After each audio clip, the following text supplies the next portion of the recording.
Seguimos en el living, tenemos el gusto de recibir a Graciela Rodríguez, coordinadora general de esta guía que hablamos, que fue presentada para poder abordar de manera periodística tanto los femicidios como la violencia basada en género, y también con Pilar Teijeiro, que es la coordinadora general de la guía. Gracias a las dos por acompañarnos, un gusto recibirlas. Muchas gracias, el gusto es nuestro. Un gusto, un placer. Bueno, la verdad es que lo hablábamos también con Juanpi, con la producción, qué interesante, qué importante también para nosotros como comunicadores tener esta herramienta, porque bueno, a veces uno puede llegar a caer en una falta, guarir una sensibilidad sin tener esa intención por falta de información, ¿no? A partir de allí es que nace la iniciativa. Sí, es bien como estás planteando, lo pensamos siempre como una herramienta que no inicia una conversación, porque esto ya se viene conversando y se viene mejorando. Justo recién conversábamos con Pilar sobre eso, pero sí dar algunas pautas para que podamos, quienes hacen las coberturas periodísticas de femicidios, puedan tener previamente algunas decisiones tomadas, porque por lo general cuando uno hace una cobertura de este tipo, bueno, hay mucho estrés, hay mucha emocionalidad ahí que se juega.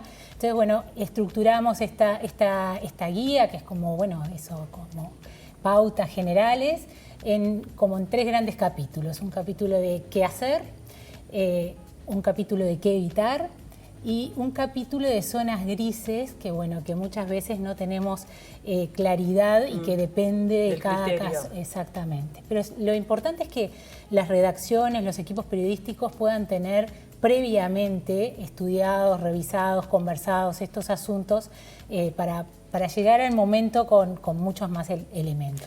Claro, acá me parece importante destacar el trabajo. A ver, nosotros trabajamos bastante solo como periodistas, ¿no? Digo, a veces en las redacciones con compañeros, pero acá lo que quisimos es unir el trabajo de la academia, el pienso de la academia, la sociedad civil, que en este caso yo, si bien soy periodista, también estaba por CAINFO, con Carolina Mola, Graciela por la UCUDAL, la UCU, ahora en la Universidad Católica.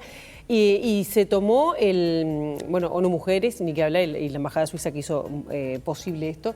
Hicimos muchas entrevistas a colegas, ¿no? Entonces también para ver las necesidades que había respecto a cuando uno hace coberturas con esa inmediatez que tenemos, los errores que podemos tener y aprender de eso, porque en realidad no es que sea, es un marco de referencia, ¿no? Es de tomar las mejores prácticas y evitar errores aprendiendo de la experiencia de los otros. Y eso es un poco lo que también tratamos, ¿no? Tomar la experiencia de colegas. Sin duda, que es interesante esto que decís de los errores, porque además se sostienen en el tiempo también. Empieza a pasar eso y pasan a ser como moneda corriente, que creo que a veces falta esa conciencia, ¿no? De quienes estamos delante de cámara o en una redacción o en una radio, decir, bueno, listo, hay que cambiar por dónde agarro para este cambio. Exacto. Es que, mira, te pongo como un ejemplo, que no tiene directamente que ver, porque nosotros trabajamos violencia basada en género y femicidios, pero cuando hablaban en estos días pasados de prostitución infantil. Es decir, en realidad fueron pocos los medios o los colegas que lo usaron. Es explotación sexual, comercial. Claro. ¿No? Ese tipo es ratificarlos, tenerlo presente, es que lo tengan en las redacciones, porque está pensado como para una consulta rápida, porque como dice un colega, me dice, pero son 150 páginas, digo, pero no esto, hay como apartados, tenés todo lo que es actualizado la normativa, qué cosas evitar y lo mirás rápido, cómo era que se decía, y bueno, es eso, de tomarlo, pero sobre todo, yo creo que hay que reconocer que hay un camino hecho en todo esto, ¿no? Ya no hablamos de crímenes pasionales, es que salvo un error. Sí. De verdad, pero lo conversábamos, no hace tantos años. No hace tantos años. No hace tantos años, la justicia lo tomaba como un crimen pasional y reducía penas justamente por eso. Sí. Exacto. Entonces, o cómo ir vestida en la televisión, podemos cerrarle un poco más, o en radio, porque estamos mucho más expuestos a la inmediatez, ¿no? Y dar detalles, imágenes, qué mostrar y qué no mostrar. Son guías, pero es decir, lo que recomendamos es eso, pensar en cuidar la gente que hay atrás, en cuidar a la familia. ¿Por qué hacer una entrevista a los vecinos? ¿Aporta? ¿Qué importa si dice si él o ella era buena vecina, mala vecina? Si salía de noche, ¿aporta la investigación? Claro. Es decir, porque lo que hace es estigmatizar en la mayor parte de los casos. Sí, es que creo que eso también, y dónde hacer el foco, ¿no? Creo Exacto. que plantea también eso, de hacer el foco en ese, en el agresor y no en la víctima, ¿no? Porque a veces si no se empieza como a juzgar y a hacer todo un análisis mediático que carece de sentido. Tal cual, y eso ocurre, y eso sí sigue ocurriendo, Sí. lamentablemente, de esto, de cómo iba vestida, de si salía mucho o no salía mucho, si, bueno, cuáles eran sus costumbres. Bueno, una de las recomendaciones de la guía es justamente no poner el foco en la víctima, sino, bueno, pasarlo al agresor, también con los cuidados y el equilibrio que requiere, porque no olvidemos que cuando sale la noticia de un femicidio, bueno, hay todo un proceso judicial que inicia, por eso nosotros también tuvimos entrevistas con Fiscalía General de la Nación, tuvimos entrevistas con Ministerio del Interior, entrevistas con InMujeres, InMides, para ver también estas miradas, además de las organizaciones de la sociedad civil, periodistas y editores, para ver un poco esta mirada de todo el proceso judicial. Uno puede hablar del agresor cuando todavía no hay un proceso que diga que efectivamente tal persona Claro. es el agresor. Entonces, bueno, hay que ahí tener mucho cuidado, hablar de presunto. Y hay un montón de recomendaciones que no solamente apuntan a no revictimizar, sino a cuidar a todo el entorno de esa problemática, porque es una problemática que lleva a una cantidad de gente alrededor, ¿no? También es interesante la contextualización, ¿no? Entender que, bueno, no es un caso aislado, que es algo que responde a una sociedad que tiene determinadas maneras de vivir o de hacer las cosas, y que no es un caso policial más, ¿no? Eso también, marcar esa diferencia me parece que es importante. Esa es una de las cuestiones o de las sugerencias que planteamos cuando estábamos trabajando, es decir, quitarlo de la crónica policial. A ver, es un hecho policial, pero tiene unas características especiales que no es lo mismo que te roben en la calle, que puede ser hombre, mujer, lo que sea. Es decir, es porque además es un crimen que tiene que ver mucho la violencia basada en género o un femicidio, que es su visión más extrema, mucho con la intimidad. Claro. Todavía hay gente que dice como que es lo que ocurre dentro de casa. Los trapitos sucios se lavan en casa. Exacto, pero investigar, hacer un seguimiento de los casos, ver si hubo denuncias o no hubo denuncias, aportar los números, los números de ayuda, cosas que capaz que en general la gran mayor parte de los medios o de los periodistas lo sabe.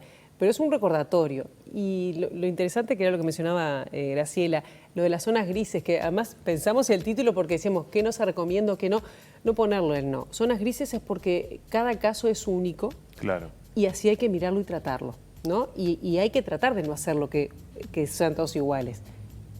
Y ahí está el trabajo como periodistas de llamar también la atención, que me parece que ahí nosotros tenemos un rol social muy importante, ¿no?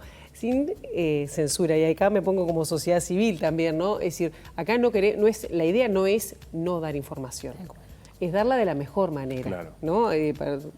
Sobre todo nosotros desde CAINFO decir, bueno, apoyamos la libertad de expresión, hay que decir las cosas, no es que no haya que informar, claro, sino hacerlo bien, porque de alguna manera también cumplimos un servicio público y dar información de calidad. Claro. Sin duda, ¿no? Y sobre todo tampoco seguir con sostener estos estereotipos de género que creo que también se basan. ¿Tuvieron en cuenta manuales en otros países? ¿Cómo funciona en la región? Sí, fue un trabajo interesantísimo porque, bueno, desde como decía Pilar, fue Universidad Católica, CAINFO, ONU Mujeres, desde la Universidad Católica con Soledad Acuña, que es periodista, conformamos un equipo de estudiantes y periodistas. Pablo Porciúncula trabajó el capítulo de fotoperiodismo y Victoria Fernández, editora de Búsqueda, trabajó la redacción general la investigación y la redacción del manual, y tuvimos un capítulo legal con Estefanía Reinaldi. Pero todo eso implicó la lectura de un montón de materiales que hay en el mundo. Hay manuales en México, en América Latina, en varios países. Hay manuales muy buenos en Inglaterra. Y bueno, recopilamos esa información que fue fundamental para ir también a las entrevistas y también articular un manual que fuera uruguayo, ¿no? Como contextualizado a la realidad de nuestros medios de comunicación, y para eso la voz de los periodistas y editores y gente de los medios fue fundamental. También trabajaron con Fiscalía, recopilaron Sí. información de ahí. Sí, fue una de las entrevistas que hubo, que Victoria Fernández, que hizo un trabajo realmente estupendo. Ahora está en Londres haciendo un doctorado, ¿no? Una maestría En género y periodismo.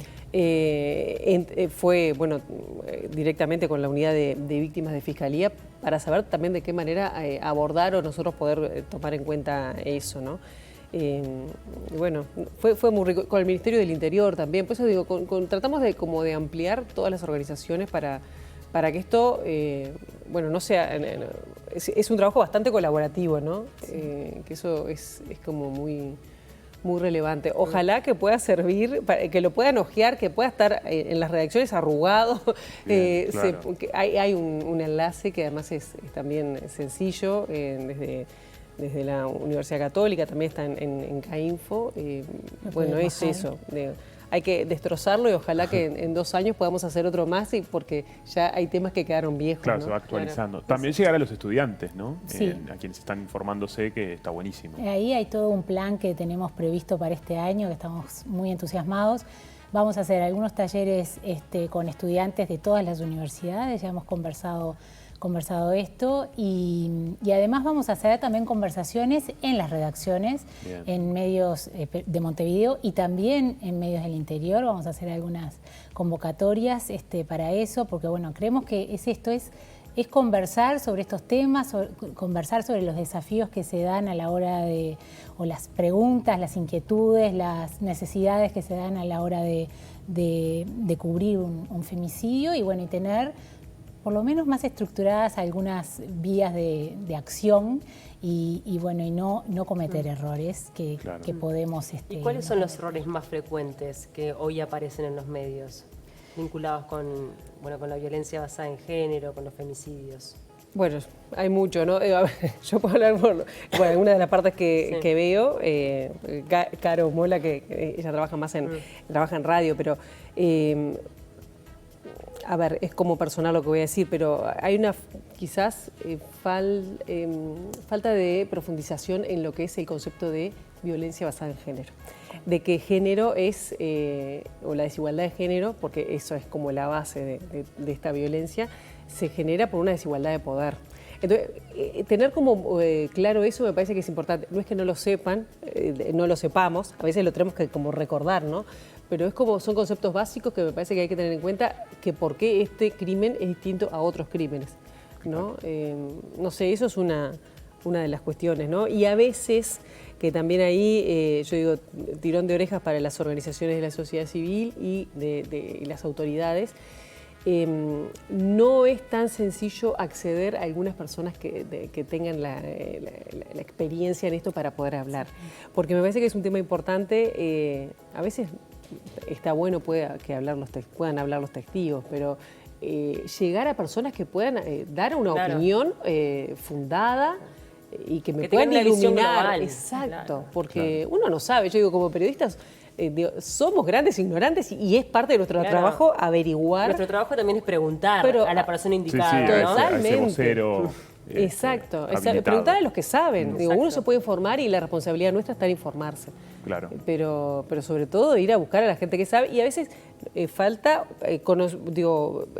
poder llegar a las personas, que hablen a todos, no sé, eso es una opinión, Sí. no lo hablamos. Nosotros tratamos de no enfocar la guía en los errores que se cometen, ¿no? Porque hay otros países que sí lo han hecho, muestran casos que uno dice, espeluznantes.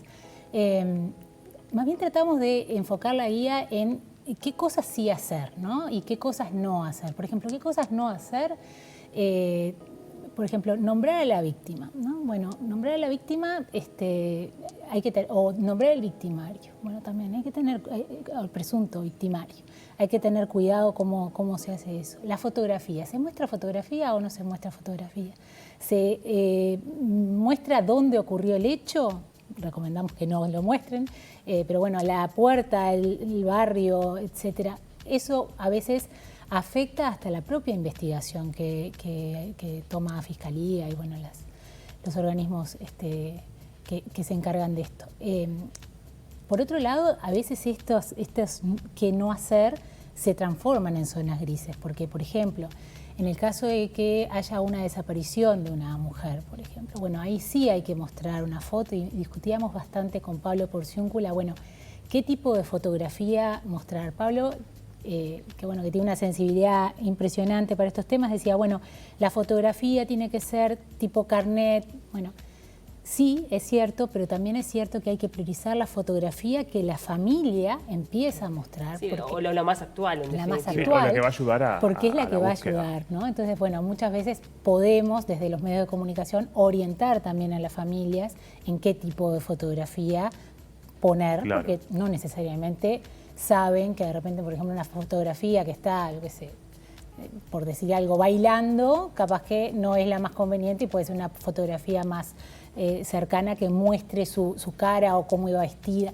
Bueno, todas esas reflexiones son las que nosotros tratamos de activar en los periodistas y también, como decía Pilar, ¿no? en todos los ciudadanos, porque cuando vemos una noticia, vemos cómo está narrada, cómo está hecho ese relato, también podemos ser críticos y podemos decir, Claro. esto está... Que a eso voy, creo que han hecho, quizás no es así, pero al menos se ve que las organizaciones feministas han ayudado mucho a colaborar en marcar este tipo de errores y en que se haya de a poco, ¿no? esté sucediendo un cambio. Me parece que es uno de los roles fundamentales. Yo creo de que sí, observar. para mí, por eso digo, el rol de la sociedad civil en eso es fundamental. Cuando empezaron a aparecer chiquilinas que no estaban desaparecidas, ¿no? Yo llamé a una especialista, le dije, ¿la ponemos o no la ponemos? La comparto en mi Twitter, mi Instagram. Digo, bueno, ¿hasta cuándo? Bueno, hasta que aparezca. Claro. Entonces, y ahí se baja. O se dice, se encontró, pero se tapa la cara. Ese tipo de cosas porque no las tenemos por qué saber o también va cambiando con el uso o con el saber. Pero lo rico fue además cómo debatimos esto. No fue, fue rico el debate, ¿no? Porque en la construcción de la guía también había periodistas y había una mirada académica, había una mirada, más de organismos internacionales. Y fue rico ese debate, que es el debate que de alguna manera impulsamos, claro, que se den las redacciones, porque no está todo dicho y como decía antes, cada caso es diferente. Ahora, cuando también ustedes mencionaban, ¿no? Cuidar el contexto, casi siempre los niños quedan muy expuestos, ¿no? Porque a veces hasta pasa que el hecho tiene a los dos progenitores como protagonistas. Entonces ahí es como muy complicado el resguardar a esos chiquilines. Sí, o quedan invisibilizados a veces, ¿no? Sí, sí. Digo, ni una ni otra. Ni una ni otra. O sea, por un lado no exponerlos demasiado, pero por otro lado también entender qué es lo que pasa allí. Sí, es bien complejo el tema de los menores, de los niños, ¿no? En estos casos. Es complejo y también es complejo, el de los menores sin duda es el más complejo, pero también es complejo el de los familiares. Ahí también discutíamos mucho, bueno, se le pide una opinión, una mirada, ¿no? Se habla con el familiar. Bueno, si se habla con el familiar, que además está choqueado, que seguramente está en un estado de vulnerabilidad enorme, bueno, ¿cómo se lo prepara para saber que va a salir a los medios, que va a tener una difusión? No necesariamente está preparado. Entonces, bueno, hay que hablar. Muchas veces decimos, hagamos un falso vivo, digamos, grabemos antes y después lo pasamos para tener tiempo también y respetar lo más posible a cada una de las personas. Eso fue, perdón, una buena práctica que surge de una de las entrevistas que se hicieron, ¿no? Para la elaboración de la guía, ¿no? Que en base a algunos problemas o testimonios que fueron complicados para salir en vivo, un colega dijo, bueno, yo a partir de cierto momento, claro, por lo menos grabo con 5 minutos de diferencia, pero por lo menos se edita mínimamente, claro, para evitar justamente este tipo de situaciones o de testimonios que puedan ser tan desgarrados que no aportan. Y ahí la responsabilidad también nosotros como medios y como periodistas. Yo ¿no? te iba a decir, ¿qué tanta apertura hay en los medios? Sobre todo cuando hoy por hoy la competencia es del minuto a minuto y donde, bueno, uno quiere llegar a tener lo más novedoso, la primicia, lo que llame más la atención. ¿Consideran que los medios de nuestro país están abiertos a trabajar con la seriedad que estos temas requieren? Mirá, yo no puedo hablar por los medios en general, pero me parece que hay una inquietud, por lo menos de quienes ejercen periodismo, en tener una mirada. Hace, digamos, 10 años parecía imposible tener un código de ética y se trabajó mucho en su momento, en 2012, haciendo talleres en el interior, y finalmente en 2013 se aprueba uno en la Asociación de la Prensa Uruguaya. Que uno dice, bueno, es para poco, no sé cuánto, pero hoy es un marco de referencia. Por lo menos tenemos algo, sí. Es interesante, de alguna manera, si vos lees el código, que es un marco de referencia, reitero, tiene mucho que ver con esto, evitar el sensacionalismo, evitar la revictimización. Es decir, hay cosas que uno ya sabe que debería evitar o cuidar en cualquier cobertura. Y ahí es el trabajo de cada uno. Hay una cuestión, una capa que los medios hablarán, ¿no? El rating hablará, pero también uno, desde su pequeño lugar de trabajo, puede hacer la diferencia. Digo por los cámaras, que pueden, a vos te dicen, anda a cubrir un hecho, bueno, ¿hasta qué punto mostrás la sangre? ¿Hasta qué punto mostrás no sé qué? Eso me parece que los compañeros que están acá mismo lo saben. Sí. Vos como periodista también, ¿hasta qué punto? Traé testimonios. Le voy a hacer al padre o a la madre de quien falleció. Sí, que está destruido en este momento, no, claro. Yo creo que no. Eso es una decisión, más allá, digo, que queremos hacer capacitación al interior de las redacciones, sobre todo es eso, plantearnos esas preguntas. Si soy yo o es un familiar que está en esa situación, ¿cómo lo haría?